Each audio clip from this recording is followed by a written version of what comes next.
ਵਾਹਿਗੁਰੂ ਪੁੰਨ ਪੁੰਨ ਸੀਸਾ। ਬੰਦੋ ਬਾਰ ਬਾਰ ਜਗਦੀਸਾ। ਜਮ ਅੰਮ੍ਰਿਤ ਗਿਆਨ ਹੈ ਮਾਨਕ ਭਗਤ ਬੈਰਾਗ। ਸ਼੍ਰੀ ਗੁਰੂ ਗ੍ਰੰਥ ਸਾਹਿਬ ਉਦਦ ਬੰਦੋਂ ਕਰ ਅਨੁਰਾਗ। ਏਕ ਓੰਕਾਰਾ ਸਤਿਗੁਰੂ ਤੇ ਪ੍ਰਸਾਦ ਸਚ ਹੋਏ। ਵਾਹਿਗੁਰੂ ਜੀ ਕੀ ਫਤਿਹ ਹੈ ਬਿਘਨ ਬਿਨਾਸਨ ਸੋਏ। ਜੀ ਵਾਹਿਗੁਰੂ ਜੀ ਕੀ ਫਤਿਹ ਹੈ ਬਿਘਨ ਬਿਨਾਸਨ ਸੋਏ। ਸਤਨਾਮ ਸ੍ਰੀ ਵਾਹਿਗੁਰੂ ਸਾਹਿਬ ਜੀ। ਸ਼ਲੋਕ ਮਹੱਲਾ ਪਹਿਲਾ। ਭੈ ਵਿੱਚ ਪਵਨ ਵਹੈ ਸਦ ਵਾਉ। ਭੈ ਵਿੱਚ ਚੱਲਹਿ ਲਖ ਦਰਿਆਉ।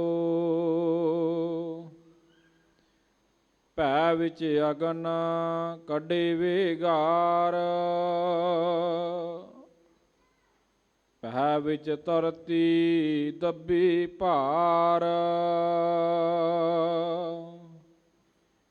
ਭੈ ਵਿੱਚ ਪਵਨ ਵਹੈ ਸਦ ਵਾਉ।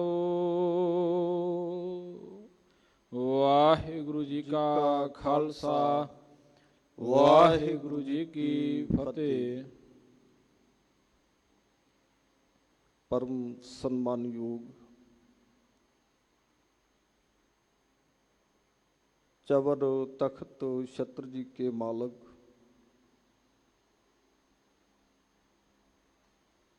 ਜੁਗੋ ਜੁਗਾ ਟਲ ਸਤਿਗੁਰੂ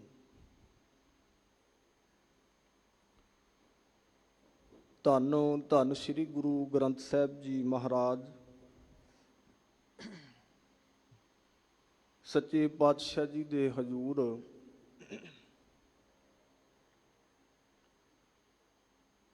ਗੁਰਦੁਆਰਾ ਮੰਜੀ ਸਾਹਿਬ ਦੀਵਾਨ ਖਾਲ ਸ਼੍ਰੀ ਅੰਮ੍ਰਿਤਸਰ ਸਾਹਿਬ ਜੀ ਪਾਵਨ ਸਥਾਨਾਂ ਤੇ ਹਾਜ਼ਰੀ ਭਰਦਿਆਂ ਜੁੜ ਬੈਠੀ ਗੁਰੂ ਕੀ ਸਾਜੀ ਅਤੇ ਨਿਵਾਜੀ ਸਾਧ ਸੰਗਤ ਜੀਓ, ਵਡਭਾਗੀ ਹਾਂ ਜੋ ਚੱਲ ਰਹੀ ਲੜੀਵਾਰ ਗੁਰ ਇਤਿਹਾਸ ਵਿਚਾਰ ਸ਼੍ਰਵਣ ਕਰਨ ਵਾਸਤੇ ਸ਼੍ਰੀ ਗੁਰਪ੍ਰਤਾਪ ਸੂਰਜ ਗ੍ਰੰਥ ਭਾਈ ਸੰਤੋਖ ਸਿੰਘ ਜੀ ਦੀ ਲਿਖਤ ਮੁਤਾਬਕ ਰੁੱਤ 6ਵੀਂ ਵਿੱਚ ਸਹਿਬੇ ਕਮਾਲ ਪਾਤਸ਼ਾਹ ਗੁਰੂ ਗੋਬਿੰਦ ਸਿੰਘ ਮਹਾਰਾਜ ਜੀ ਦਾ ਜੋ ਪਾਵਨ ਇਤਿਹਾਸ ਪ੍ਰਾਰੰਭ ਹੈ ਵਿਚਾਰ ਸ਼੍ਰਵਣ ਕਰਨ ਵਾਸਤੇ ਜੁੜ ਬੈਠੇ ਹਾਂ। ਆਪ ਸੰਗਤਾਂ ਨੇ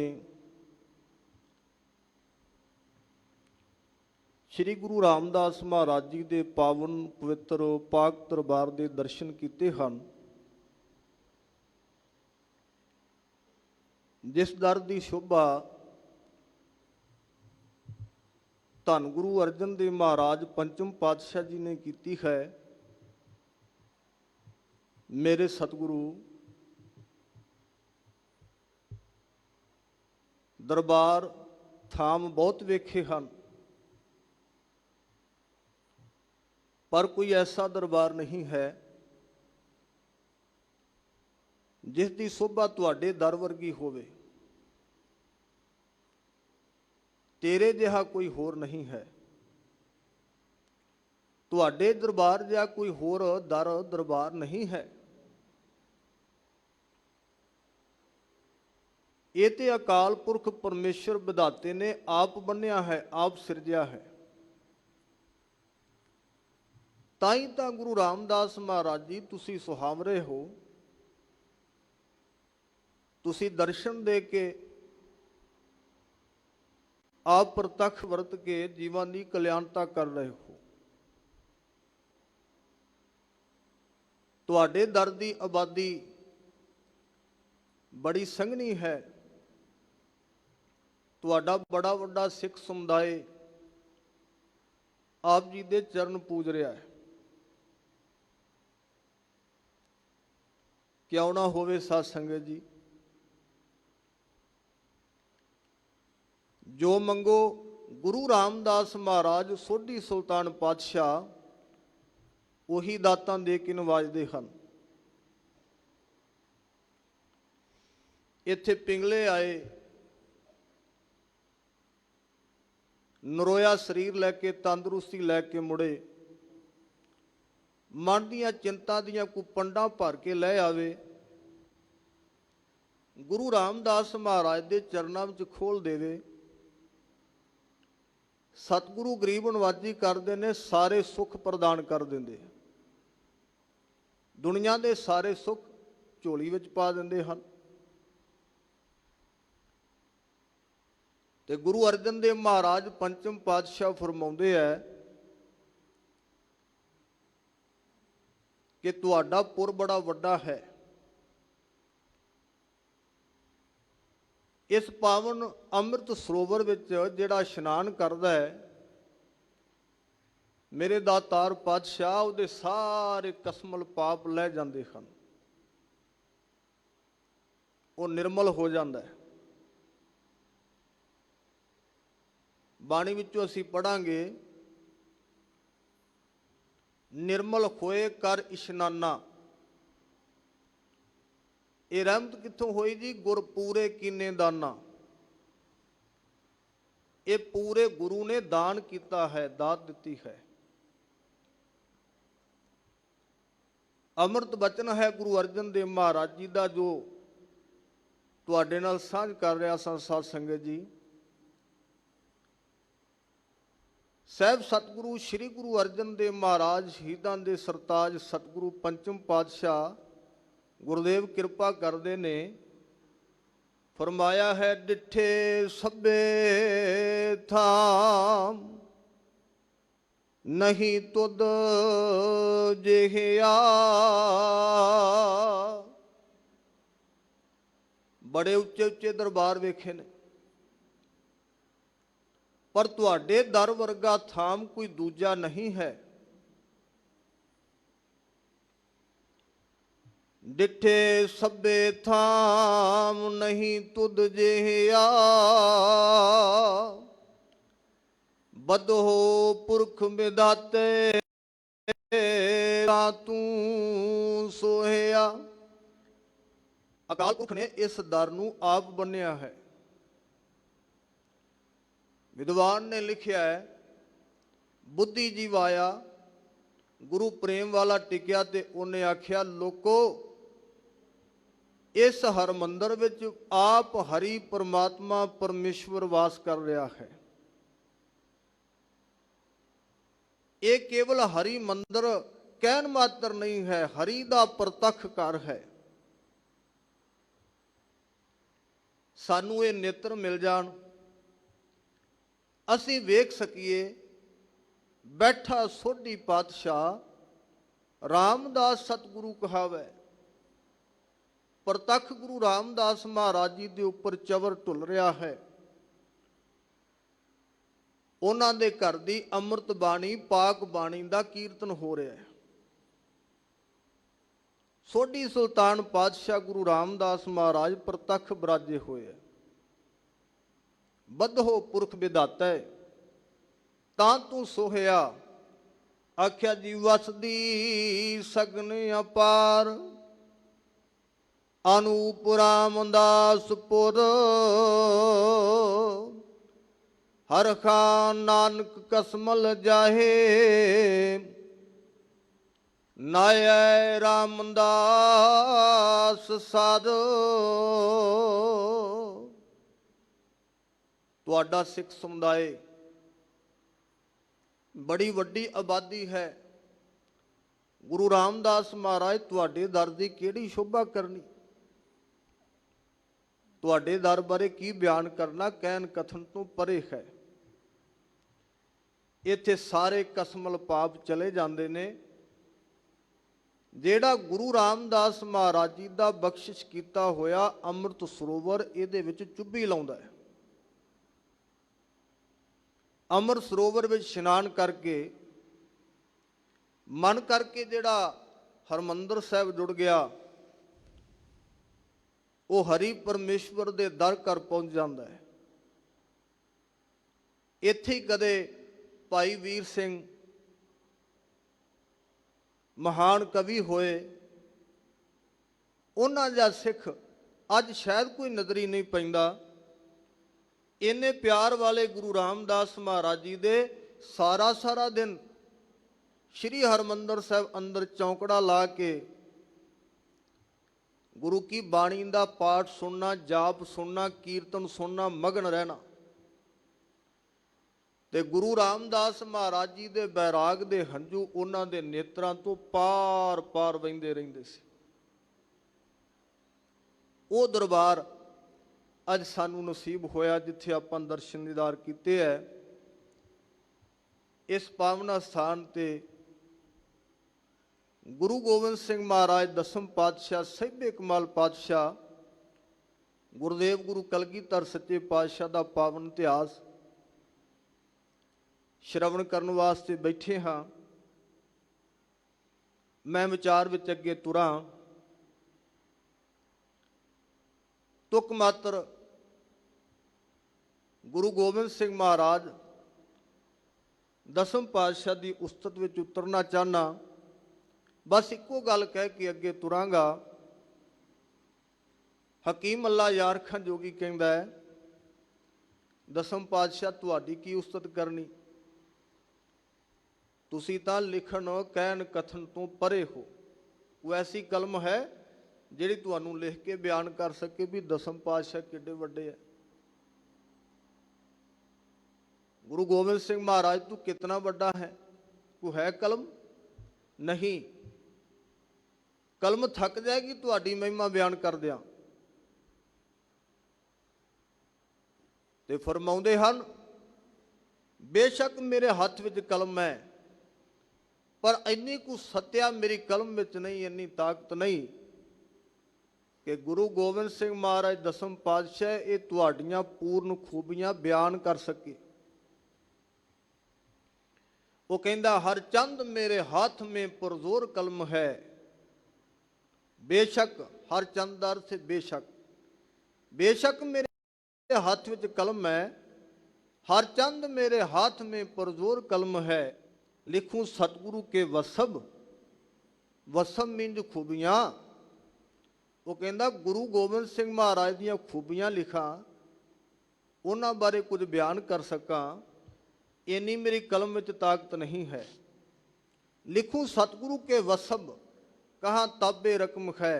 वो कहता एक आँख से बुलबुला क्या कुल बहर को देखै, एक आंख से बुलबुला क्या कुल बहर को देखे, साहिल को मझधार को ਜਾਂ लहर को देखे। एक बुलबुले ਦੀ ਕੀ ਤਾਕਤ ਹੈ,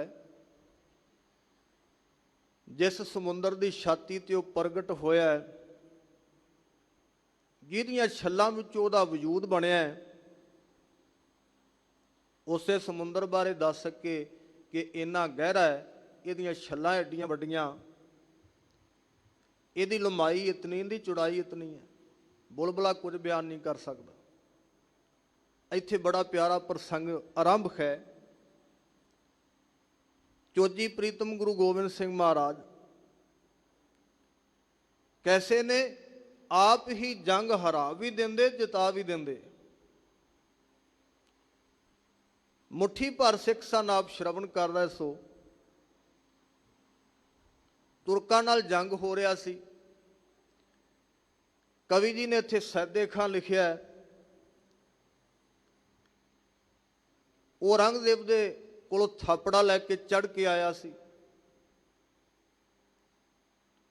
ਸਾਧ ਸੰਗਤ ਜੀ, ਉਹਨੇ ਬੀੜਾ ਚੁੱਕਿਆ, ਆਖਿਆ ਆਨੰਦਾਂ ਦੀ ਪੁਰੀ ਜਿਹੜਾ ਗੁਰੂ ਗੋਬਿੰਦ ਸਿੰਘ ਮਹਾਰਾਜ ਪੂਰਨ ਮੁਰਸ਼ਦ ਬਣਿਆ ਹੋਇਆ ਨਾ, ਮੈਂ ਪਕੜ ਕੇ ਲਿਆਵਾਂਗਾ, ਉਹਨਾਂ ਨੂੰ ਬੰਨ ਕੇ ਲੈ ਆਵਾਂਗਾ। ਚੱਲਦਿਆਂ ਸਾਖੀਕਾਰ ਕੁਝ ਇਸ ਤਰ੍ਹਾਂ ਵੀ ਲਿਖਦੇ ਐ, ਉਹ ਦਿੱਲੀ ਤੋਂ ਤੁਰਿਆ ਤੇ ਰਸਤੇ ਵਿੱਚ ਸੰਢੌਰੇ ਆ ਗਿਆ। ਸੰਢੌਰੇ ਉਹਦੀ ਭੈਣ ਹੈ, ਪੀਰ ਬੁੱਧੂ ਸ਼ਾਹ ਦਾ ਨਗਰ ਸੀ। ਪੀਰ ਬੁੱਧੂ ਸ਼ਾਹ ਦੀ ਪਤਨੀ ਬੀਬੀ ਨਸੀਰਾ, ਉਹਦਾ ਭਾਈ ਹੈ ਸਕਾ, ਤੇ ਭੈਣ ਦੇ ਘਰ ਉਤਰ ਆਇਆ। ਉਹਨੇ ਆਖਿਆ, ਵੀਰਾ ਕਿੱਧਰ ਨੂੰ ਚੜ੍ਹਾਈ ਕੀਤੀ ਹੈ? ਤੇ ਕਹਿੰਦਾ, ਸੁਣਿਆ ਪਹਾੜੀਆਂ ਦੀ ਗੋਦ ਵਿੱਚ ਇੱਕ ਆਨੰਦਪੁਰ ਸਾਹਿਬ ਵਸਿਆ, ਉੱਥੇ ਇੱਕ ਆਪਣੇ ਆਪ ਨੂੰ ਕਾਮਲ ਮੁਰਸ਼ਦ ਮੰਨਣ ਵਾਲਾ ਗੁਰੂ ਗੋਬਿੰਦ ਸਿੰਘ ਮਹਾਰਾਜ ਹੈ। ਮੈਂ ਸ਼ਾਹੀ ਦਰਬਾਰ ਵਿੱਚੋਂ ਭੈਣੇ ਬੀੜਾ ਚੁੱਕ ਕੇ ਤੁਰਿਆ, ਮੈਂ ਉਸ ਗੁਰੂ ਗੋਬਿੰਦ ਸਿੰਘ ਮਹਾਰਾਜ ਨੂੰ ਜਿੰਦਾ ਪਕੜਨਾ ਹੈ ਤੇ ਦਿੱਲੀ ਲਿਜਾਣਾ। ਵੇ ਵੀਰਾ, ਉਹ ਤੇ ਸੁੱਤੀਆਂ ਕਲਾਂ ਜਗਾਉਣ ਵਾਲੇ ਨੇ, ਉਹ ਗੁਰੂ ਗੋਬਿੰਦ ਸਿੰਘ ਮਹਾਰਾਜ ਤੇ ਪ੍ਰਤੱਖ ਖੁਦਾਏ ਨੇ, ਉਹ ਤੇ ਅੱਲਾ ਹੈ। ਅੱਲਾ ਨੂੰ ਕਿਵੇਂ ਜਿੱਤ ਲਏਗਾ? ਮੁੜ ਜਾ ਵੀਰਾ ਪਿਛਾਂ, ਗੁਰੂ ਗੋਬਿੰਦ ਸਿੰਘ ਮਹਾਰਾਜ ਦੀ ਸਮਤਾ ਕੋਈ ਨਹੀਂ ਕਰ ਸਕਦਾ। ਤੇ ਸੈਦ ਖਾਂ ਨੇ ਆਖਿਆ ਸੀ, ਭੈਣਾ ਇਹਨਾਂ ਸਿਸਕੀਆਂ ਦਾ ਮੇਰੇ ਤੇ ਕੋਈ ਅਸਰ ਨਹੀਂ ਹੋਣਾ। ਮੈਂ ਬਹੁਤ ਹੀ ਹਿੰਦੂਆਂ ਦੇ ਪਾਸੋਂ ਪਹਿਲਾਂ ਹੀ ਉਹਦੀ ਬੜੀ ਉਸਤਤ ਸੁਣ ਲਈ ਹੈ, ਪਰ ਕੋਈ ਐਸੀ ਹੁਣ ਤਾਕਤ ਨਹੀਂ ਹੈ ਜਿਹੜੀ ਸੈਦੇ ਖਾਂ ਨੂੰ, ਸੈਦ ਖਾਂ ਨੂੰ ਗੁਰੂ ਗੋਬਿੰਦ ਸਿੰਘ ਮਹਾਰਾਜ ਦੇ ਕੋਲ ਪਹੁੰਚਣੋਂ ਰੋਕ ਸਕੇ। ਇਹਨਾਂ ਕਿਹਾ ਸੀ, ਛੋਟੀ ਗੱਲ ਕਹਿ ਰਿਹਾ। ਉਹਨੇ ਪਲਾਕੀ ਮਾਰੀ, ਘੋੜੇ ਤੇ ਸਵਾਰ ਹੋਇਆ ਤੁਰ ਪਿਆ। ਇਤਿਹਾਸ ਕਹਿੰਦਾ ਹੈ, ਇਧਰੋਂ ਸੈਦ ਖਾਂ ਭੈਣ ਨਸੀਰਾਂ ਦੇ ਕੋਲੋਂ ਚੱਲ ਪਿਆ, ਉਧਰ ਨਸੀਰਾਂ ਸੱਚੇ ਪਾਤਸ਼ਾਹ ਗੁਰੂ ਗੋਬਿੰਦ ਸਿੰਘ ਮਹਾਰਾਜ ਦੀ ਇਬਾਦਤ ਵਿੱਚ ਜੁੜ ਗਈ।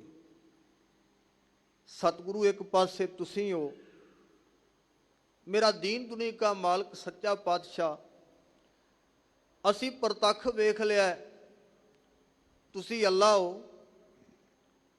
ਇਧਰ ਨੂੰ ਨੰਦਾਨ ਮੇਰਾ ਅੰਮੀ ਜਾਇਆ, ਜੇ ਇਹ ਜੰਗੇ ਮੈਦਾਨ 'ਚ ਤੁਹਾਡੇ ਕੋਲੋਂ ਮਾਰਿਆ ਗਿਆ, ਵੀਰ ਕਿਹਨੂੰ ਆਖਾਂਗੀ? ਜੇ ਤੁਹਾਨੂੰ ਕੁਝ ਹੋ ਗਿਆ, ਕੋਈ ਖਰੋਚ ਤੁਹਾਨੂੰ ਆ ਗਈ, ਮੇਰਾ ਤੇ ਹਿਰਦਾ ਨਿਕਲ ਜਾਣਾ। ਕਿਰਪਾ ਕਰੋ, ਇਹ ਆਇਆ ਤੇ ਬੜਾ ਵੈਰ ਲੈ ਕੇ, ਵਿਰੋਧ ਲੈ ਕੇ ਆਇਆ, ਇਹਨੂੰ ਪ੍ਰੇਮ ਵਿੱਚ ਬਦਲ ਦਿਓ। ਮੇਰੇ ਗੁਰੂ ਗੋਬਿੰਦ ਸਿੰਘ ਮਹਾਰਾਜ, ਤੁਸੀਂ ਇਹਨੂੰ ਆਪਣੇ ਪ੍ਰੇਮ ਦਾ ਚਾਬੁਕ ਮਾਰ ਕੇ ਸੱਚ ਦੇ ਮਾਰਗ ਤੇ ਤੋਰ ਲਓ, ਇਹਨੂੰ ਆਪਣੇ ਦਰ ਦਾ ਫਕੀਰ ਬਣਾ ਦਿਓ। ਤੇ ਕਵੀ ਜੀ ਨੇ ਆਪਣੇ ਲਹਿਜੇ ਨਾਲ ਬਿਆਨ ਕੀਤਾ ਹੈ। ਵੈਸੇ ਇਤਿਹਾਸਕਾਰਾਂ ਅਲੱਗ-ਅਲੱਗ ਲਿਖਿਆ ਹੈ ਮਿਲਦਾ ਹੈ, ਗੁਰੂ ਗੋਬਿੰਦ ਸਿੰਘ ਮਹਾਰਾਜ ਦੇ ਦਰਸ਼ਨਾਂ ਦੀ ਤਾਬ ਨਾ ਚੱਲ ਸਕਿਆ, ਫਕੀਰ ਹੋਇਆ, ਆਪ ਨੇ ਸ਼ਰਵਣ ਕੀਤਾ ਹੈ, ਜੰਗੇ ਮੈਦਾਨ ਵਿੱਚੋਂ ਤੁਰ ਗਿਆ। ਕੋਈ ਸਿੱਖ ਲੜ ਰਹੇ ਸਨ ਜਿਹੜੇ, ਉਹਨਾਂ ਤੇ ਤੁਰਕ ਇੱਕਦਮ ਭਾਰੂ ਪੈ ਗਏ। ਉਹ ਜੰਗੇ ਮੈਦਾਨ ਛੱਡ ਕੇ ਪਿਛਾਂ ਮੁੜੇ, ਤੁਰਕਾਂ ਨੇ ਲੁੱਟ-ਪੁੱਟ ਲਿਆ, ਤੁਰਕੜੇ ਤੁਰ ਗਏ। ਸਿੱਖ ਆ ਕੇ ਬੇਨਤੀ ਕਰਦੇ, ਮਹਾਰਾਜ ਇਹ ਆਪ ਜੀ ਦੀ ਕੀ ਕਲਾ ਹੈ? ਗੁਰੂ ਗੋਬਿੰਦ ਸਿੰਘ ਮਹਾਰਾਜ ਦਸਮ ਪਾਤਸ਼ਾਹ, ਆਪ ਜੀ ਨੇ ਪਹਿਲਾਂ ਸਾਨੂੰ ਜਿਤਾ ਦਿੱਤਾ, ਫਿਰ ਆਪ ਹੀ ਹਰਾ ਦਿੱਤਾ, ਇਹ ਕੀ ਕਲਾ ਹੈ? ਤੇ ਹਜ਼ੂਰ ਸੱਚੇ ਪਾਤਸ਼ਾਹ ਨੇ ਫਰਮਾਇਆ, ਆਪਾਂ ਕੱਲ ਸ਼ਰਵਣ ਕੀਤਾ ਵੀ ਸਾਹਿਬ ਕਹਿੰਦੇ ਜਿੱਤਣਾ ਤੇ ਹਾਰਨਾ ਇਹ ਵਾਹਿਗੁਰੂ ਜੀ ਦੇ ਹੱਥ ਵਿੱਚ ਹੈ। ਜਿਵੇਂ ਤੁਸੀਂ ਸਾਡੇ ਅਧੀਨ ਹੋ, ਇਹ ਸ੍ਰਿਸ਼ਟੀ ਦਾ ਜ਼ਰਾ ਜ਼ਰਾ ਇੱਕ ਇੱਕ ਪੱਤਾ ਜੋ ਵੀ ਦੁਨੀਆ ਵਿੱਚ ਦਿਖਦਾ ਹੈ, ਜੋ ਵੀ ਸੰਸਾਰ ਵਿੱਚ ਨਜ਼ਰੀ ਪੈਂਦਾ ਹੈ, ਸਾਰਾ ਉਸ ਕਰਤੇ ਪਰਮੇਸ਼ਰ ਦੀ ਆਗਿਆ ਮੁਤਾਬਕ ਹੁਕਮ ਅਨੁਸਾਰ ਹੈ। ਜਿਹੜਾ ਕੁਝ ਹੋਇਆ ਹੁਕਮ ਵਿੱਚ ਹੈ। ਇਹ ਜੰਗ ਦੀ ਮਰਿਆਦਾ ਜੋ ਰਚਨਾ ਹੋਈ ਹੈ, ਇਹ ਵੀ ਉਹ ਕਰਤੇ ਪਰਮੇਸ਼ਰ ਦਾ ਖੇਡ ਹੈ। ਉਹਦਾ ਬਣਾਇਆ ਹੋਇਆ ਕੋਈ ਦਰ ਘਰ ਦਾ ਕਾਨੂੰਨ ਵਰਤਿਆ ਹੈ। ਅੱਜ ਕਹਿਣ ਦਾ ਭਾਵ ਇਹ ਸੀ ਵੀ ਤੁਹਾਨੂੰ ਹੁਣ ਪਰਾਜਿਆ ਮਿਲੀ ਹੈ, ਹਾਰ ਮਿਲੀ ਹੈ, ਤੇ ਜਿੱਤ ਵੀ ਅਕਾਲ ਪੁਰਖ ਦੇਵੇਗਾ। ਵੈਸੇ ਇਹ ਤੇ ਗੁਰੂ ਗੋਬਿੰਦ ਸਿੰਘ ਮਹਾਰਾਜ ਦਸਮ ਪਾਤਸ਼ਾਹ ਦੀ ਕੋਈ ਖੇਡ ਸੀ, ਉਹਨਾਂ ਦੀ ਰਜਾ ਸੀ। ਉਹਨਾਂ ਦੇ ਦਰ ਘਰ ਦੇ ਤੇ ਬਚਨ ਇਹ ਨੇ, ਉਹ ਗੁਰੂ ਗੋਬਿੰਦ ਸਿੰਘ ਮਹਾਰਾਜ ਆਪ ਪ੍ਰਤੱਖ ਰੱਬ ਨੇ, ਜਿਹੜੇ ਰੱਬ ਦੇ ਘਰ ਦੀ ਬਾਣੀ ਹੈ, ਕਰਤੇ ਦੇ ਆਪਣੇ ਬਚਨ ਨੇ। ਪਰਮੇਸ਼ਰ ਜੀ ਕਹਿੰਦੇ ਨੇ, ਗੁਰੂ ਗ੍ਰੰਥ ਸਾਹਿਬ ਮਹਾਰਾਜ ਸੱਚੇ ਪਾਤਸ਼ਾਹ ਫਰਮਾਉਂਦੇ, ਕੀੜਾ ਥਾਪ ਦੇ ਪਾਤਸ਼ਾਹੀ ਲਸ਼ਕਰ ਕਰੇ ਸਵਾ। ਉਹ ਤੇ ਕੀੜੇ ਨੂੰ ਬਾਦਸ਼ਾਹੀ ਪਾਤਸ਼ਾਹੀ ਦੇ ਸਕਦੇ ਨੇ ਤੇ ਲਸ਼ਕਰਾਂ ਦੇ ਲਸ਼ਕਰ ਤਬਾਹ ਕਰ ਸਕਦੇ ਨੇ। ਇਹ ਉਹਨਾਂ ਦੀ ਵਡਿਆਈ ਹੈ। ਇੱਥੇ ਸਭ ਕੁਝ ਉਹਦੇ ਹੁਕਮ ਵਿੱਚ ਵਰਤਦਾ ਹੈ। ਹੁਕਮ ਦਾ, ਉਸ ਪਰਮੇਸ਼ਵਰ ਦੀ ਆਗਿਆ ਦਾ ਪਾਠ ਪੜ੍ਹਾਉਂਦਿਆਂ ਦਸਮ ਪਾਤਸ਼ਾਹ ਗੁਰੂ ਗੋਬਿੰਦ ਸਿੰਘ ਮਹਾਰਾਜ ਸੱਚੇ ਪਾਤਸ਼ਾਹ ਨੇ ਆਸਾ ਦੀ ਵਾਰ ਦਾ ਇੱਕ ਸ਼ਲੋਕ ਸਿੱਖਾਂ ਨੂੰ ਸੁਣਾਇਆ ਹੈ। ਇੱਥੇ ਕੱਲ ਕਥਾ ਨੂੰ ਵਿਰਾਮ ਦਿੱਤਾ ਗਿਆ ਸੀ। ਆਓ ਅਗਲੇ ਅੰਮ੍ਰਿਤ ਬਚਨ ਸਾਂਝੇ ਕਰੀਏ। ਅਦਬ ਸਹਿ ਸਭ ਤੋਂ ਪਹਿਲਾਂ ਰਸਨਾ ਕਰੋ ਪਾਵਨ। ਮਿਲ ਜੁਲ ਕੇ ਆਖੋ ਜੀ, ਸਤਨਾਮ ਸ੍ਰੀ ਵਾਹਿਗੁਰੂ ਸਾਹਿਬ ਜੀਓ। ਸਤਨਾਮ ਸ੍ਰੀ ਵਾਹਿਗੁਰੂ ਸਾਹਿਬ ਜੀ। ਸ਼ਲੋਕ ਮਹੱਲਾ ਪਹਿਲਾ। ਪਹਿ ਵਿੱਚ ਪਵਨ ਵਹੈ ਸਦ ਵਾਉ। ਕਵੀ ਸੰਤੋਖ ਸਿੰਘ ਲਿਖਦੇ ਹਨ ਕਿ ਹਜ਼ੂਰ ਸੱਚੇ ਪਾਤਸ਼ਾਹ ਨੇ ਬਾਣੀ ਦੇ ਬਚਨ ਸੁਣਾਏ। ਸ਼ਲੋਕ ਮਹੱਲਾ ਪਹਿਲਾ, ਇਹ ਪਾਵਨ ਸ਼ਲੋਕ ਪਹਿਲੇ ਪਾਤਸ਼ਾਹ ਧੰਨ ਧੰਨ ਸ੍ਰੀ ਗੁਰੂ ਨਾਨਕ ਦੇਵ ਮਹਾਰਾਜ ਜੀ ਦਾ ਉਚਾਰਨ ਕੀਤਾ ਹੋਇਆ। ਇਹ ਬਚਨ ਜਗਤ ਗੁਰ ਬਾਬਾ ਗੁਰੂ ਨਾਨਕ ਸਾਹਿਬ ਮਹਾਰਾਜ ਜੀ ਦੇ ਨੇ ਤੇ ਬਚਨ ਫਰਮਾਇਆ ਪਹਿਲੀਆਂ ਪੰਕਤੀਆਂ ਨੇ, ਪੈ ਵਿੱਚ ਪਵਨ ਵਹੈ ਸਦ ਵਾਉ। ਕਹਿੰਦੇ ਵੀ ਇਹ ਜਿਹੜਾ ਪਰਮੇਸ਼ਰ ਦਾ ਹੁਕਮ ਹੈ, ਉਹਦੇ ਅਨੁਸਾਰ ਜਿਹੜੀ ਹਵਾ ਵਗ ਰਹੀ ਹੈ ਨਾ, ਪੌਣ ਚੱਲਦੀ ਹੈ। ਪੌਣ ਚੱਲਦੀ ਹਵਾ ਜੋ ਚੱਲਦੀ ਹੈ, ਸਦ ਵਾਉ ਸਦਾ ਹੀ, ਜਿਹੜੀ ਸਦਾ ਹੀ ਚੱਲਦੀ ਹੈ, ਇਹ ਉਹਦੇ ਹੁਕਮ ਵਿੱਚ ਹੈ। ਆਪਾਂ ਕਈ ਵਾਰੀ ਕਹਿ ਦਿਆਂਗੇ ਬੜਾ ਵੱਡਾ ਹਨੇਰ ਚੱਲਿਆ, ਪਤਾ ਨਹੀਂ ਕਿੱਥੋਂ ਆ ਗਿਆ। ਨਹੀਂ ਬਈ, ਉਸ ਪਰਮੇਸ਼ਰ ਕਰਤੇ ਦੇ ਹੁਕਮ ਵਿੱਚ ਚੱਲਿਆ।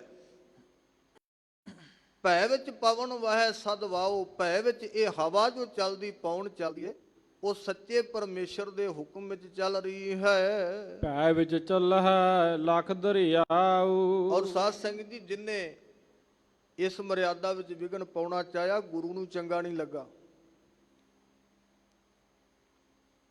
ਗੁਰੂ ਅੰਗਦ ਦੇਵ ਮਹਾਰਾਜ ਜੀ ਦੂਜੇ ਪਾਤਸ਼ਾਹ ਖਡੂਰ ਸਾਹਿਬ ਵਾਸਾ ਕਰਦੇ। ਉਹਨਾਂ ਦਾ ਇੱਕ ਸਿੱਖ ਹੈ ਭਾਈ ਜੀਵਾ, ਤੇ ਭਾਈ ਜੀਵਾ ਜੀ ਨੇ ਨਿਤਾ ਪ੍ਰਤੀ ਖਿਚੜੀ ਤਿਆਰ ਕਰਨੀ, ਗੁਰੂ ਅੰਗਦ ਦੇਵ ਮਹਾਰਾਜ ਦੇ ਹਜ਼ੂਰ ਲੈ ਕੇ ਜਾਣੀ। ਸਤਿਗੁਰੂ ਰੋਜ਼ ਇਹਦੇ ਹੱਥ ਦੀ ਬਣੀ ਖਿਚੜੀ, ਇਹ ਭੋਜਨ ਛਕਿਆ ਕਰਦੇ ਸੀ। ਭਾਈ ਜੀਵੇ ਨੇ ਇੱਕ ਦਿਨ ਖਿਚੜੀ ਬਣਾਈ ਤੇ ਬੜਾ ਵੱਡਾ ਝੱਖੜ ਹਨੇਰ ਪ੍ਰਾਰੰਭ ਹੋ ਗਿਆ। ਬੜੀ ਵੱਡੀ ਪੌਣ ਚੱਲ ਪਈ। ਹੱਥ ਜੋੜ ਬੇਨਤੀ ਕਰ ਦਿੱਤੀ, ਮਹਾਰਾਜ ਕੁਝ ਸਮਾਂ ਉਡੀਕਣ ਤੋਂ ਬਾਅਦ ਕਹਿੰਦਾ ਹੈ, ਸਤਿਗੁਰੂ ਹਨੇਰ ਰੁਕ ਜਾਏ, ਮੈਂ ਆਪ ਜੀ ਦੇ ਹਜ਼ੂਰ ਇਹ ਪ੍ਰਸ਼ਾਦ ਲੈ ਕੇ ਪਹੁੰਚ ਜਾ। ਹਨੇਰੀ ਰੁਕ ਗਈ ਤੇ ਭਾਈ ਜੀਵਾ ਜੀ ਗੁਰੂ ਅੰਗਦ ਦੇਵ ਮਹਾਰਾਜ ਦੂਜੇ ਪਾਤਸ਼ਾਹ ਦੇ ਚਰਨਾਂ 'ਚ ਖਿਚੜੀ ਨਿਤਾ ਪ੍ਰਤੀ ਦੇ ਨਿਯਮ ਅਨੁਸਾਰ ਲੈ ਕੇ ਪਹੁੰਚ ਗਏ। ਆਏ ਤੇ ਗੁਰੂ ਅੰਗਦ ਦੇਵ ਮਹਾਰਾਜ ਸੱਚੇ ਪਾਤਸ਼ਾਹ ਨੇ ਵੇਖ ਕੇ ਪਿੱਠ ਕਰ ਲਈ। ਦੂਜੇ ਪਾਸੇ ਹੋ ਕੇ ਅੱਗੇ ਖਿਚੜੀ ਰੱਖਣ ਲੱਗਾ ਭੋਜਨ ਛਕਾਉਣ ਵਾਸਤੇ। ਪੂਰਾ ਥਾਲ ਸੀ। ਜਦੋਂ ਪਰੋਸਣ ਲੱਗਾ ਤੇ ਮਹਾਰਾਜ ਨੇ ਦੂਜੇ ਪਾਸੇ ਮੁਖ ਕਰ ਲਿਆ। 2-4 ਵਾਰੀ ਇਹ ਵਿਧੀ ਹੋਈ ਤੇ ਹੱਥ ਜੋੜ ਕੇ ਬੋਲਿਆ, ਆਂਦਾ ਮਹਾਰਾਜ ਕੀ ਖਤਾ ਹੋ ਗਈ, ਨਿਤਾ ਪ੍ਰਤੀ ਆਪ ਜੀ ਖਿਚੜੀ ਛਕਦੇ ਹੋ, ਅੱਜ ਕਿਉਂ ਨਹੀਂ ਛਕ ਰਹੇ? ਸਤਿਗੁਰੂ ਪਾਤਸ਼ਾਹ ਨੇ ਬਚਨ ਕੀਤਾ, ਆਖਿਆ ਭਾਈ ਜੀਵਾ ਤੂੰ ਬੜਾ ਪਿਆਰਾ ਸਿੱਖ ਹੈ,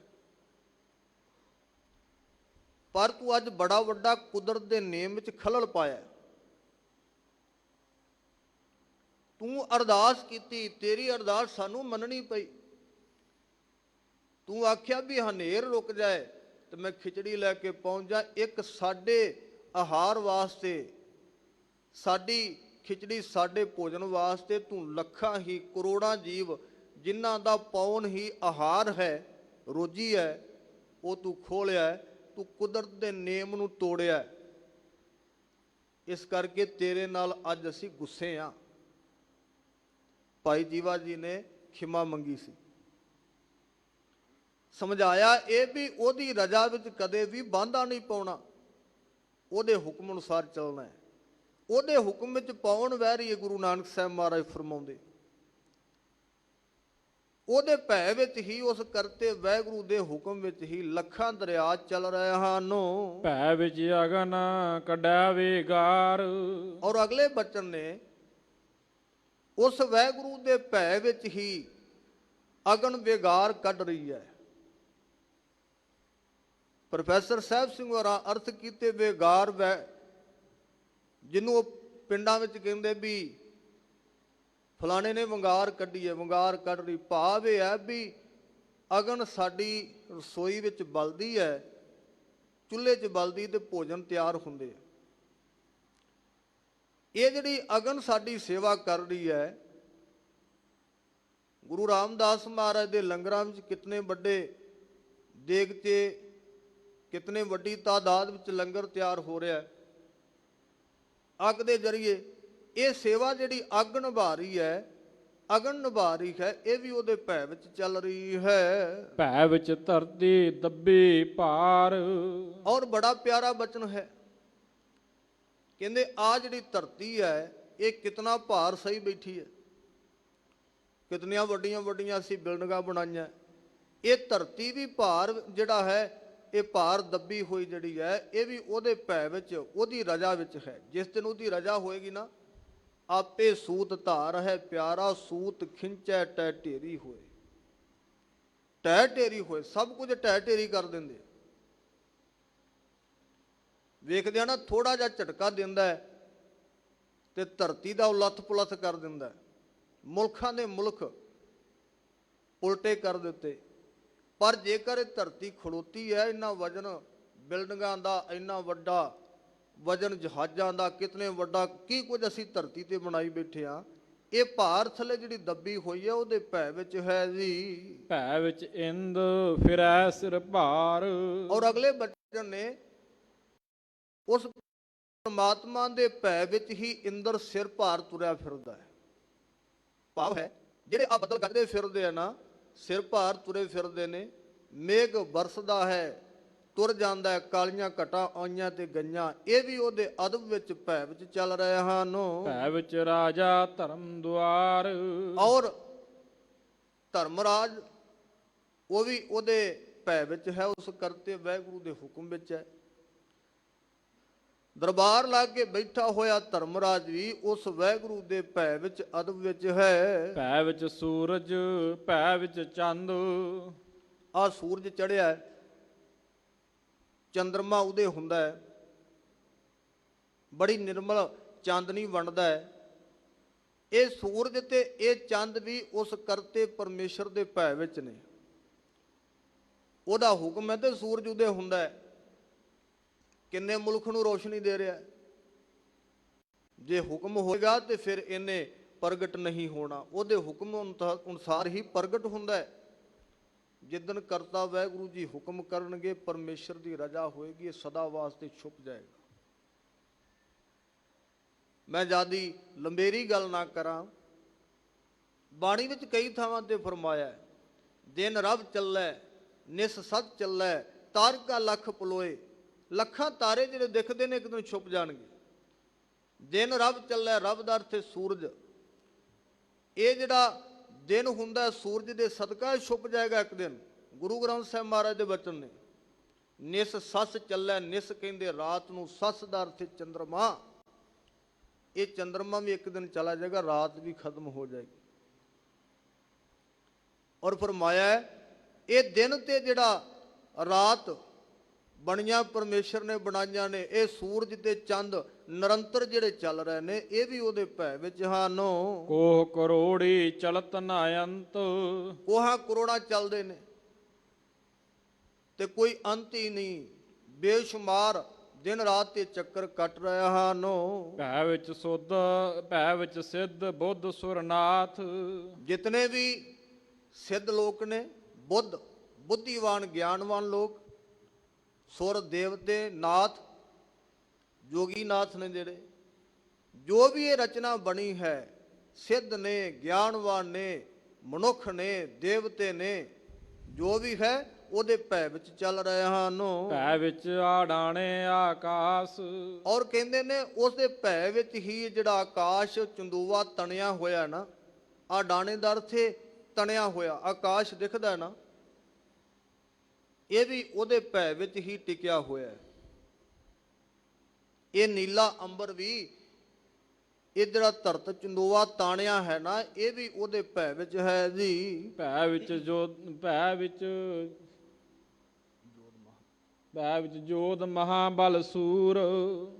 ਕਹਿੰਦੇ ਵੱਡੇ ਵੱਡੇ ਯੋਧੇ, ਆਪਣੇ ਆਪ ਨੂੰ ਸੂਰਮੇ ਖਵਾਉਣ ਵਾਲੇ, ਬੜੇ ਬਲ ਵਾਲੇ, ਬੜੀ ਤਾਕਤ ਵਾਲੇ, ਇਹ ਸਾਰੇ ਵੀ ਉਹਦੇ ਭੈ ਵਿੱਚ ਨੇ, ਉਹਦੇ ਹੁਕਮ ਵਿੱਚ ਹਨ। ਭੈ ਵਿੱਚ ਆਵਹਿ ਜਾਵਹਿ ਪੂਰ। ਔਰ ਬੜਾ ਪਿਆਰਾ ਬਚਨ ਹੈ, ਉਹਦੇ ਭੈ ਵਿੱਚ ਹੀ ਪੂਰਾਂ ਦੇ ਪੂਰ ਲੋਕ, ਦੁਨੀਆ, ਸੰਸਾਰ ਪ੍ਰਗਟ ਹੋ ਰਿਹਾ ਹੈ ਤੇ ਫਿਰ ਨਾਸ਼ ਹੋ ਰਿਹਾ ਹੈ। 1 ਮਿੰਟ 'ਚ, ਅੱਧੇ ਘੰਟੇ 'ਚ, 15 ਮਿੰਟਾਂ 'ਚ ਕਿੰਨੇ ਜੀਵ ਪੈਦਾ ਹੁੰਦੇ, ਕਿੰਨੇ ਨਾਸ਼ ਹੁੰਦੇ।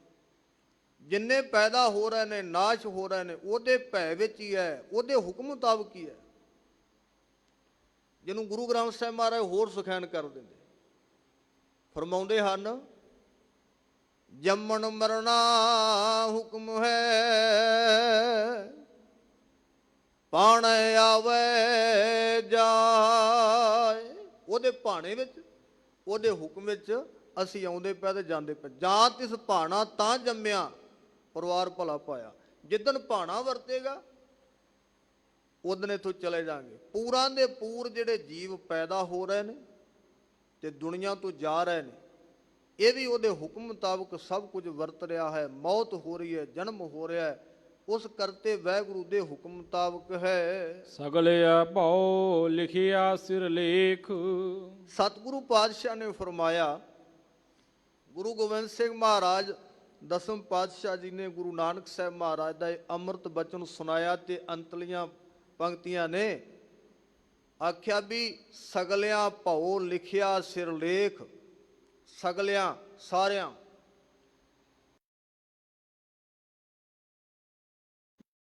ਜਿਤਨੀ ਵੀ ਜੋ ਵੀ ਹੈ, ਇਹ ਭਉ ਜਿਹੜਾ ਹੈ ਨਾ, ਇਹ ਹੁਕਮ ਜਿਹੜਾ ਸਾਰਿਆਂ ਦੇ ਸਿਰ ਤੇ ਲਿਖਿਆ, ਸਭ ਦੇ ਮੱਥੇ ਤੇ ਹੁਕਮ ਹੈ। ਉਸ ਹੁਕਮ ਮੁਤਾਬਕ ਅਸੀਂ ਚੱਲ ਰਹੇ ਹਾਂ, ਉਹਦੇ ਹੁਕਮ ਮੁਤਾਬਕ ਅਸੀਂ ਵਰਤ ਰਹੇ ਹਾਂ।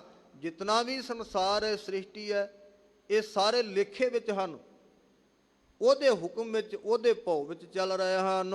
ਨਾਨਕ ਨਿਰਭਉ ਨਿਰੰਕਾਰ ਸੱਚ ਏਕ। ਇਹ ਗੱਲ ਸੱਚ ਹੈ।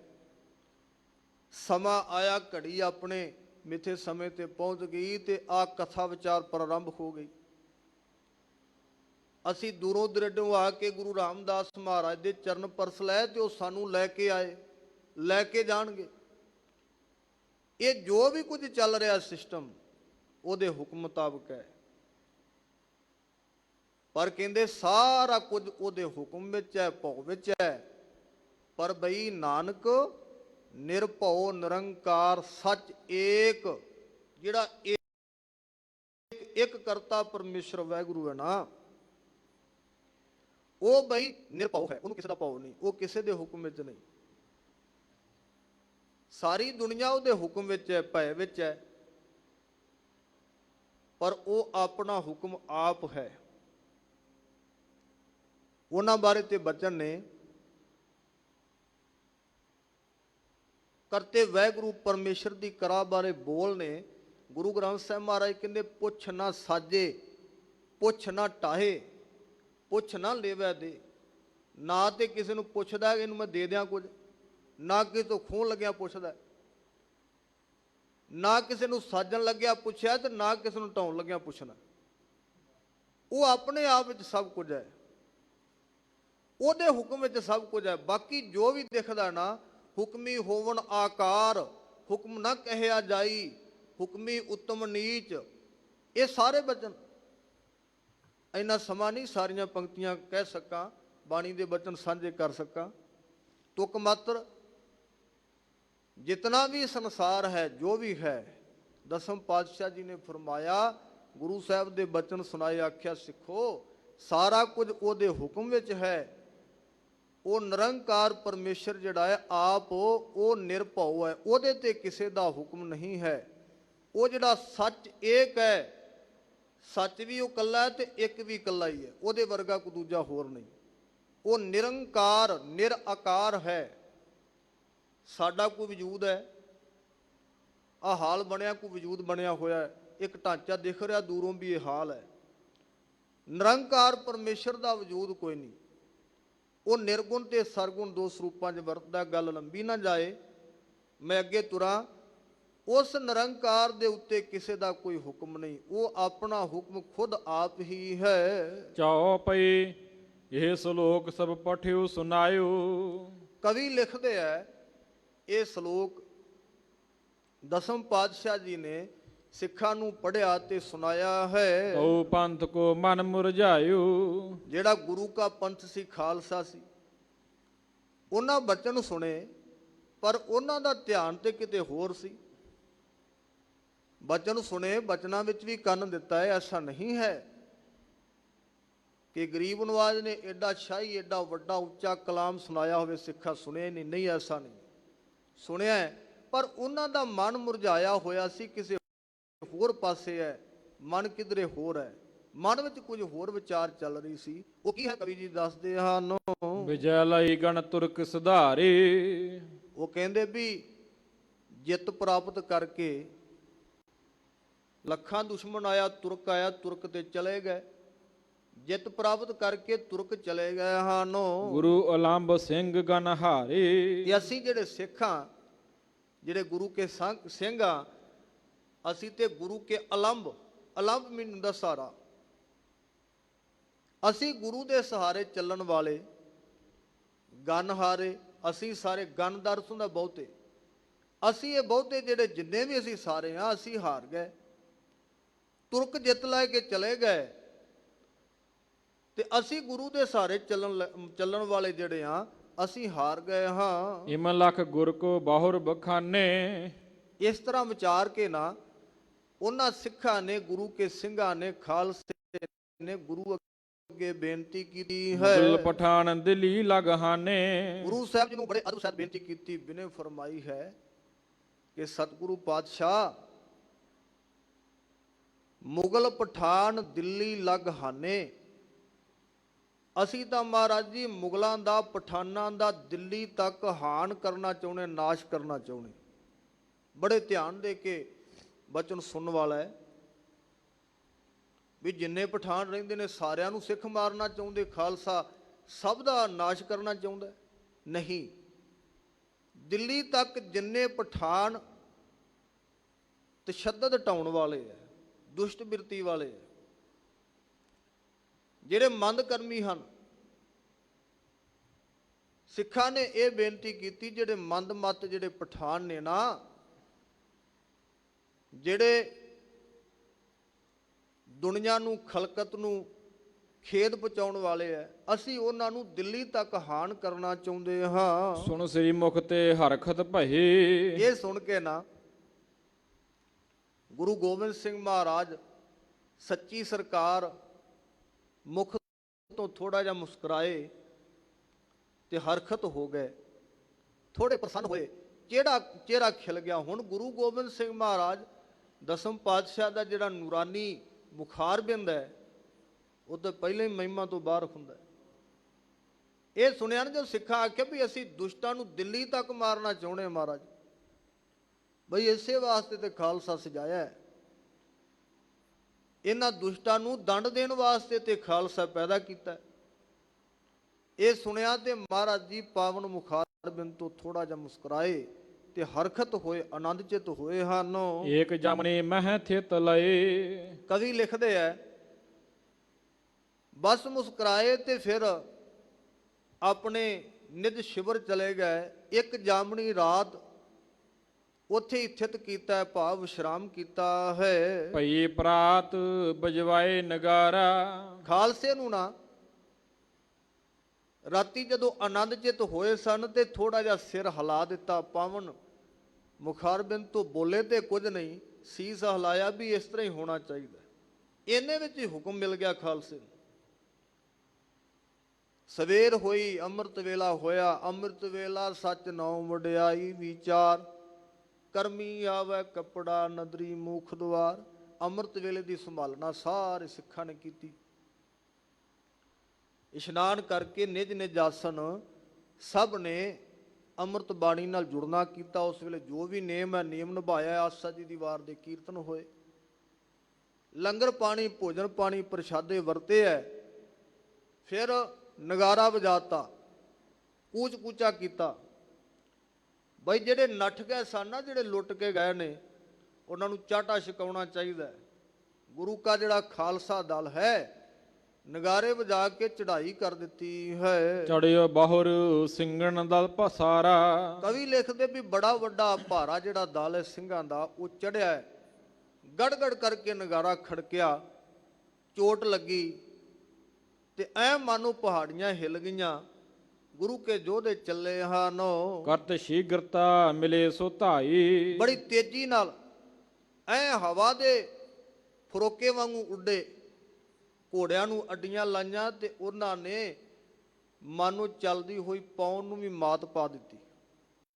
ਸ਼ੀਘਰਤਾ ਨਾਲ, ਜਲਦੀ ਨਾਲ, ਬੜੀ ਤੇਜ਼ੀ ਨਾਲ ਜਿਹੜੇ ਘੋੜੇ ਦੌੜਾਏ ਹਨ, ਧੌਣਾ ਕੀਤਾ ਹੈ, ਦੁਸ਼ਮਣ ਵੱਲ ਨੂੰ ਵਧਣਾ ਕੀਤਾ ਹੈ। ਜਾਹੇ ਰਿਪੁਨ ਦਲ ਮਗ ਚਲ ਜਾਈ। ਜਿੱਧਰ ਜਿਹੜਾ ਦੁਸ਼ਮਣ ਦਲ ਸੀ ਨਾ, ਤੁਰਕ ਜਿਹੜੇ ਸੀ ਦਿੱਲੀ ਵੱਲ ਨੂੰ ਜਿੱਧਰ ਜਾ ਰਹੇ ਸਨ, ਭਰੇ ਧਾੜ ਵੀ ਸਮ ਹੋਏ ਤਬੈ। ਉਹਨਾਂ ਨੂੰ ਥੋੜਾ ਦੂਰ ਹੀ ਰਾਤੀ ਉਹ ਨਿਕਲੇ ਸਨ, ਲੁੱਟ ਪੁੱਟ ਕੇ ਆਪਣੇ ਵੱਲੋਂ ਜੰਗ ਜਿੱਤ ਕੇ ਉਹ ਤੁਰਕ ਨਿਕਲੇ ਸਨ।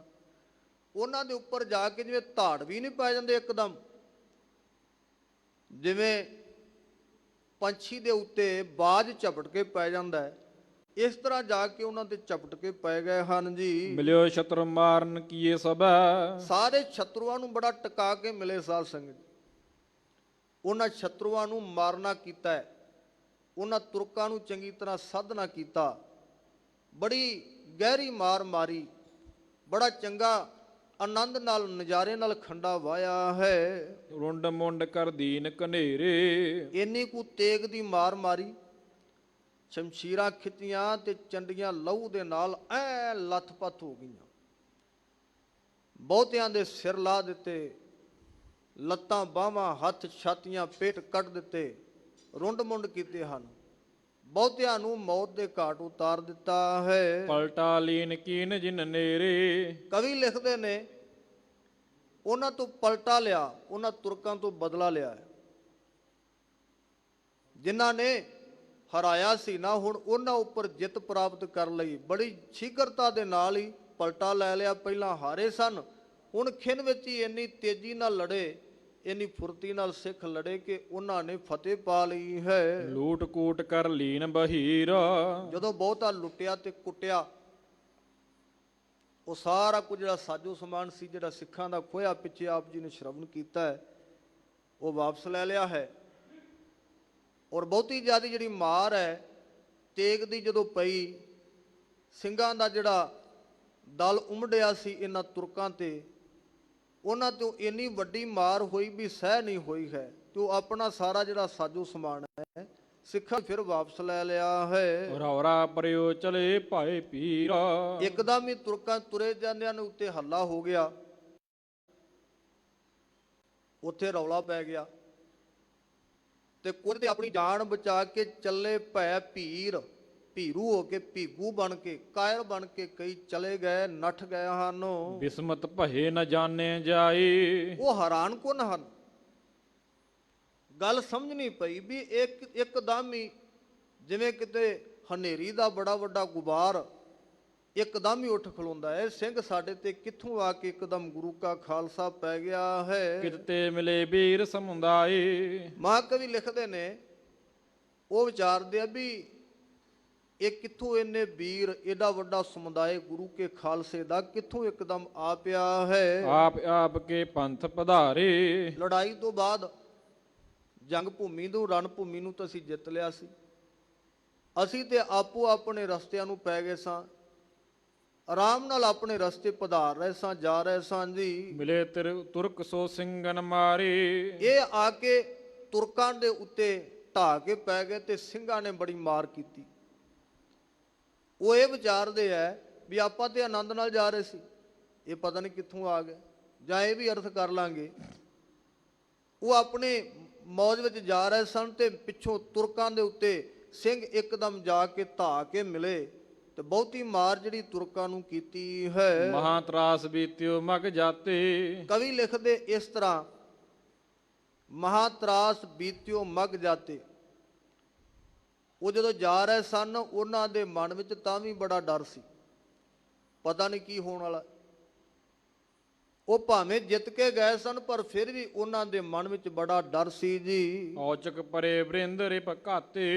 ਅਚਾਨਕ ਹੀ ਜਿਹੜਾ ਰਿਪੂ ਦੁਸ਼ਮਣ ਹੈ, ਖਾਲਸਾ ਦਲ ਹੈ, ਅਚਨਚਿਤ ਔਚਕ ਅਚਾਨਕ ਹੀ ਆ ਕੇ ਪੈ ਗਿਆ ਹੈ। ਨਹੀਂ ਸੰਭਾਲ ਪਰਸ ਪਰ ਹੋਈ। ਕਵੀ ਲਿਖਦੇ ਬਹੁਤਾ ਜ਼ਿਆਦਾ ਦੁਸ਼ਮਣ ਦਾ ਦਲ ਮਲ ਦਲ ਦਿੱਤਾ ਹੈ, ਬਹੁਤਾ ਮਾਰਿਆ ਹੈ ਤੇ ਕਿਸੇ ਤੋਂ ਆਪਣੇ ਆਪ ਦੀ ਸੰਭਾਲ ਨਹੀਂ ਹੋਈ, ਇੱਕ ਦੂਜੇ ਨੂੰ ਵੇਖਣ ਤੱਕਣ ਦਾ ਸਮਾਂ ਵੀ ਨਹੀਂ ਬਣਿਆ ਹੈ। ਦੇਖ ਦੇਖ ਭਾਜੇ ਸਭ ਕੋਈ। ਇੱਕ ਦੂਜੇ ਦੇ ਉੱਤੇ ਮਾਰ ਪੈਂਦੀ ਵੇਖ ਕੇ ਤੁਰਕ ਨੱਠਦੇ ਭੱਜਦੇ ਹਨ। ਲੱਖੋ ਲਸ਼ਕਰ ਵਿਚਲਿਓ ਭਾਜਾ। ਲੱਖਾਂ ਲਸ਼ਕਰ ਸੀ ਤੁਰਕਾਂ ਦਾ, ਮੁਸਲਮਾਨਾਂ ਦਾ। ਉਹ ਲੱਖਾਂ ਜਿਹੜਾ ਲਸ਼ਕਰ ਸੀ ਗੁਰੂ ਕੇ ਖਾਲਸੇ ਨੇ ਭੰਨ ਦਿੱਤਾ। ਬਈ ਸੱਚ ਹੈ, ਸਾਹਿਬ ਨੇ ਆਖਿਆ ਸੀ, ਅਸੁਰ ਸੰਘਾਰ ਬੇ ਕੋ ਦੁਰਜਨ ਕੇ ਮਾਰ ਬੇ ਕੋ ਸੰਕਟ ਨਿਵਾਰ ਬੇ ਕੋ ਖਾਲਸਾ ਆਇਓ ਹੈ। ਉਹ ਗੱਲ ਸੱਚ ਹੋਈ। ਲੱਖਾਂ ਹੀ ਲਸ਼ਕਰ ਜਿਹੜਾ ਦੁਸ਼ਮਣ ਦਾ ਸਿੱਖਾਂ ਨੇ, ਗੁਰੂ ਕੇ ਖਾਲਸੇ ਨੇ ਭੰਨ ਦਿੱਤਾ ਹੈ। ਪਿਛੇ ਰਹਿਓ ਸੋ ਲੁਟਿਓ ਸਮਾਜਾ। ਜਿਹੜਾ ਸਮਾਜ ਪਿੱਛੇ ਰਹਿ ਗਿਆ, ਮਾੜੇ ਮੋਟੇ ਜਿਹੜੇ ਮੇਰੇ ਤੇਰੇ ਵਰਗੇ ਰਹਿ ਗਏ, ਉਹਨਾਂ ਨੂੰ ਆਖਿਆ ਵੀ ਤੁਸੀਂ ਕਿਵੇਂ? ਉਹ ਕਹਿੰਦੇ ਜੀ ਸਾਨੂੰ ਤਾਂ ਨਾ ਮਾਰਿਓ। ਉਹ ਤੇ ਇੱਕ ਪਾਸੇ ਹੋ ਗਏ, ਅਧੀਨ ਹੋ ਗਏ। ਬਹੁਤੇ ਜ਼ਿਆਦੇ ਮਾਰੇ ਗਏ ਤੇ ਬਹੁਤੇ ਤੁਰਕ ਨੱਠ ਗਏ ਹਨ। ਜਿਹੜਾ ਸਮਾਜ ਪਿੱਛੋਂ ਬਚਿਆ ਉਹ ਲੁੱਟ ਲਿਆ ਹੈ। ਫਤਿਹ ਲੀਨ ਅਰ ਲੂਟ ਕਨੇਰੀ। ਕਵੀ ਲਿਖਦੇ ਆ ਵੀ ਉਹਨਾਂ ਦਾ ਜਿਹੜਾ ਸਾਜੋ ਸਮਾਨ ਸੀ, ਜਿਹੜਾ ਇਹਨਾਂ ਸਿੱਖਾਂ ਦੇ ਕੋਲੋਂ ਵੀ ਲੁੱਟਿਆ ਸੀ, ਉਹ ਸਾਰਾ ਕੁਝ ਇਕੱਠਾ ਕੀਤਾ, ਫਤਿਹ ਪਾਈ ਗੁਰੂ ਕੇ ਖਾਲਸੇ ਨੇ। ਇਹਨਾਂ ਨੂੰ ਘਨੇਰਾ ਲੁੱਟਿਆ, ਅੱਜ ਤੱਕ ਤੇ ਤੁਰਕਾਂ ਨੇ ਲੁੱਟਿਆ ਸੀ। ਇਹ ਪਹਿਲਾ ਖਾਲਸਾ ਸੀ ਗੁਰੂ ਗੋਬਿੰਦ ਸਿੰਘ ਮਹਾਰਾਜ ਦਾ ਜਿਨ੍ਹਾਂ ਨੇ ਦੁਸ਼ਮਣਾਂ ਨੂੰ ਵੀ ਲੁੱਟ ਲਿਆ। ਇਹ ਜ਼ਕਰੀਆ ਖਾਂ ਤੇ ਸਾਡੇ ਦੁਸ਼ਮਣਾਂ ਦੇ ਮੁਖ ਦਾ ਵੀ ਇਹ ਬੋਲ ਰਿਹਾ ਹੈ ਵੀ ਇਹ ਕੌਣ ਹੈ ਕੌਮ ਜਿਹੜੀ ਸਾਨੂੰ ਲੁੱਟਦੀ ਪੁੱਟਦੀ। ਇੱਥੇ ਫਤਿਹ ਪਾਈ ਤੇ ਲੁੱਟਿਆ ਹੈ ਜੀ। ਪਲਟਾ ਲੀਨ ਹਟੇ ਤਿਸ ਬੇਰੀ। ਕਹਿੰਦੇ ਵੀ ਜਦੋਂ ਬਦਲਾ ਲਿਆ ਤੇ ਫਿਰ ਉਸੇ ਵੇਲੇ ਪਿਛਾਂ ਨੂੰ ਹਟੇ ਹਨ, ਪਿਛਾਂ ਨੂੰ ਮੁੜੇ ਹਨ। ਪੰਥ ਬਚਾਏ ਆਨੰਦਪੁਰ ਆਏ। ਆਪਣੇ ਪੰਥ ਦਾ ਇੱਕ ਕਿਨਕਾ ਵੀ, ਕਿਸੇ ਦਾ ਰੋਮ ਵੀ ਵਿੰਗਾ ਨਹੀਂ ਹੋਣ ਦਿੱਤਾ। ਸਾਰਾ ਜਿਹੜਾ ਸਮੂਹ ਦਲ ਖਾਲਸੇ ਦਾ ਹੈ ਉਹ ਬਚ ਕੇ ਬੜੇ ਆਨੰਦ ਚਿੱਤ ਆਨੰਦਪੁਰ ਸਾਹਿਬ ਵਾਪਸ ਆ ਗਿਆ ਹੈ। ਸ੍ਰੀ ਗੁਰੂ ਜੀ ਕੀ ਫਤਿਹ ਬੁਲਾਏ। ਵਾਹ ਜੀ। ਆ ਕੇ ਨਾ ਫਿਰ ਸਤਿਗੁਰੂ ਪਾਤਸ਼ਾਹ ਨੂੰ ਬੜੇ ਪਿਆਰ ਦੇ ਨਾਲ ਫਤਿਹ ਬੁਲਾਈ ਹੈ। ਮਹਾਰਾਜ ਦੇ ਚਰਨਾਂ 'ਚ ਨਕਮਸਤਕ ਹੋਏ ਤੇ ਸਾਰਾ ਖਾਲਸਾ ਦਲ ਆਇਆ, ਬੜੇ ਹੱਥ ਜੋੜ ਫਤਿਹ ਗਜਾਈ, ਆਖਿਆ ਸਤਿਗੁਰੂ ਪਾਤਸ਼ਾਹ ਗੁਰ ਫਤਿਹ ਦੀ ਸਾਂਝ ਕਰੋ। ਵਾਹਿਗੁਰੂ ਜੀ ਕਾ ਖਾਲਸਾ ਵਾਹਿਗੁਰੂ ਜੀ ਕੀ ਫਤਿਹ। ਇਹ ਆ ਕੇ ਫਤਿਹ ਬੁਲਾਈ ਹੈ। ਮੁਦਤ ਹੋਏ ਦਰਸ਼ਨ ਸਭ ਕਰਿਓ। ਕਵੀ ਲਿਖਦੇ ਆ ਵੀ ਸਭ ਨੇ ਆ ਕੇ ਗੁਰੂ ਸਾਹਿਬ ਦੇ ਦੀਦਾਰ ਕੀਤੇ, ਬੜੇ ਮੁਗਧ ਮੰਤਰ ਹੋਏ, ਬੜੇ ਆਨੰਦ ਚਿਤ ਹੋਏ ਹਨ। ਚਤੁਰ ਹਨਤ ਪ੍ਰਸੰਨ ਉਚਰਿਓ। ਕਵੀ ਲਿਖਦੇ ਵੀ ਜਿਹੜਾ ਦੁਸ਼ਮਣਾਂ ਨੂੰ ਮਾਰਿਆ ਸੀ, ਜਿਵੇਂ ਹੁਣ ਤੁਰਕਾਂ ਨੂੰ ਲੁੱਟ ਕੇ ਦੁਬਾਰਾ ਮਾਰ ਕੇ ਵਾਪਸ ਖਾਲਸਾ ਮੁੜਿਆ ਹੈ, ਇਹ ਸਾਰਾ ਬੜਾ ਪ੍ਰਸੰਨ ਚਿਤ ਸਾਰੀ ਗੱਲ ਦੱਸੀ ਹੈ। ਸ੍ਰੀ ਮੁਖ ਤੇ ਮੁਸਕਾਏ ਬਖਾਨਾ। ਗੁਰੂ ਸਾਹਿਬ ਨੇ ਜਦੋਂ ਇਹਨਾਂ ਪਾਸੋਂ ਸੁਣਿਆ ਨਾ, ਫਿਰ ਆਪਣੇ ਪਾਵਨ ਮੁਖਾਰ ਬਿੰਦ ਤੋਂ ਬੜੇ ਪ੍ਰੇਮ ਸਹਿਤ, ਬੜੇ ਭਾਵ ਵਿੱਚ ਆ ਕੇ, ਖਾਲਸੇ ਦੇ ਪਿਆਰ ਵਿੱਚ ਆ ਕੇ ਮੁਸਕਰਾ ਕੇ ਸਤਿਗੁਰਾਂ ਨੇ ਬਚਨ ਕੀਤਾ। ਕੀ ਕੀਤਾ ਹੈ ਬਚਨ? ਅਗਲੇਰੇ ਦੀਵਾਨਾਂ ਵਿੱਚ ਆਪਾਂ ਸਾਂਝ ਕਰਾਂਗੇ। ਇੰਨੇ ਸ਼ਬਦ ਪ੍ਰਵਾਨ ਕਰਨੇ। ਬੇਅੰਤ ਭੁੱਲਾਂ ਗਲਤੀਆਂ ਦੀ ਖਿਮਾ। ਧੰਨ ਧੰਨ ਗੁਰੂ ਰਾਮਦਾਸ ਮਹਾਰਾਜ ਜੀ ਨੇ ਅਪਾਰ ਬਖਸ਼ਿਸ਼ ਰਹਿਮਤ ਕੀਤੀ ਹੈ। ਆਪਣੇ ਦਰ ਘਰ ਦੀ ਸੇਵਾ ਆਪ ਸਿਰ ਤੇ ਮਿਹਰ ਭਰਿਆ ਹੱਥ ਰੱਖ ਕੇ ਲਈ ਹੈ। ਕੋਟਾਨ ਕੋਟ ਸ਼ੁਕਰ ਗੁਰੂ ਰਾਮਦਾਸ ਮਹਾਰਾਜ ਜੀ ਦੇ ਦਰ ਘਰ ਦਾ। ਦਾਸ ਰੋਮ ਰੋਮ ਕਰਕੇ ਸਤਿਗੁਰੂ ਪਾਤਸ਼ਾਹ ਦਾ ਰਿਣੀ ਹੈ। ਇੱਕ ਇੱਕ ਖਿੰਨ ਕੱਟ ਕੇ ਤੁਹਾਡੇ ਚਰਨਾਂ ਤੋਂ ਵਾਰਾਂ ਜ਼ਰਾ ਜ਼ਰਾ ਕੁਰਬਾਨ ਕਰਦਿਆਂ ਗੁਰੂ ਰਾਮਦਾਸ ਮਹਾਰਾਜ ਤੁਹਾਡੇ ਚਰਨਾਂ ਦੀ ਧੂੜ ਸਦਾ ਮਸਤਕ ਲੱਗਦੀ ਰਹੇ। ਭਾਉ ਭਗਤੀ ਬਖਸ਼ੋ, ਪ੍ਰੇਮਾ ਭਗਤੀ ਬਖਸ਼ੋ, ਪਿਆਰ ਬਖਸ਼ੋ। ਇਹ ਅਰਦਾਸ ਬੇਨਤੀ ਹੈ। ਆਪ ਸੰਗਤਾਂ ਦਾ ਬਹੁਤ ਬਹੁਤ ਧੰਨਵਾਦ। ਸਤਿਕਾਰਯੋਗ ਹੈੱਡ ਗ੍ਰੰਥੀ ਗਿਆਨੀ ਜਗਤਾਰ ਸਿੰਘ ਜੀ, ਉਹਨਾਂ ਦਾ ਤਹਿ ਦਿਲੋਂ ਧੰਨਵਾਦ ਹੈ ਜਿਨ੍ਹਾਂ ਸੰਗਤਾਂ ਦੇ ਦਰਸ਼ਨ ਕਰਾਏ। ਕੋਟਾਨ ਕੋਟ ਸ਼ੁਕਰ ਗੁਰੂ ਗ੍ਰੰਥ ਸਾਹਿਬ ਮਹਾਰਾਜ ਜੀ ਦਾ। ਆਓ ਅੰਤਲੀਆਂ ਪੰਕਤੀਆਂ ਸ਼ਰਵਨ ਕਰਕੇ ਸਮਾਪਤੀ ਕਰੀਏ ਜੀ। ਸ੍ਰੀ ਮੁਖਤੀ ਮੁਸਕਾਏ ਬਖਾਨਾ, ਸਿੰਘਣ ਕਾਜੈ ਹਤਨ ਤੁਰਕਾਨਾ। ਵਾਹਿਗੁਰੂ ਜੀ ਕਾ ਖਾਲਸਾ, ਵਾਹਿਗੁਰੂ ਜੀ ਕੀ ਫਤਿਹ।